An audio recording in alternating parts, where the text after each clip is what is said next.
అంటే తాగేవాడికి దురద ఉంది, అమ్మడాన్ని నువ్వు ఆపావు, చాట్ నుంచి తెచ్చి అమ్ముతున్నాడు. ఇది అంతే.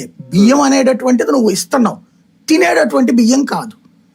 కాబట్టి అది వాడు ఏం చేసుకోవాలి? ప్రతి నెల నువ్వు నీ 5 కిలోలు చొప్పున ఒక్కొక్కరికి ఫ్రీ. ఇంట్లో 4 ఉంటే 20 కిలోలు వస్తుండే, 5 ఉంటే 25 కిలోలు వస్తుండే. ఈ బియ్యాన్ని ఏం చేసుకోవాలి వాళ్ళు? అప్పటికి ఆ 10 రూపాయలకి అమ్మేస్తున్నారు. ఈ 10 రూపాయలకు కొన్నవాడు ఏం చేస్తాడు? అడేమన్నా గంట కూర్చుని ఏదెత్తాడా? వాడు ఏం చేస్తాడు?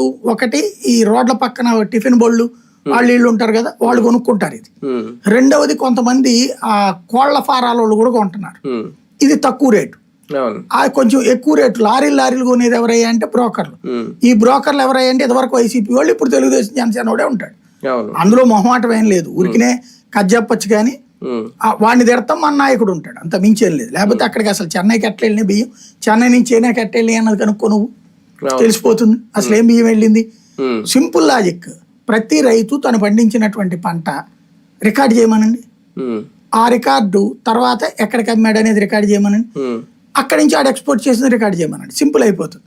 కానీ రైతు పేరుతో బ్రోకరే అమ్ముతాడు. బ్రోకరు తప్పించి ఇక్కడ రాజకీయమే లేదు అక్కడ. ఈ బ్రోకర్లే చుట్టూతానే ఈ కథ అంతా నడుస్తుంది. కాబట్టి ఇవన్నీ మాటలతో వేరు, చేతలతో తెలియాలి.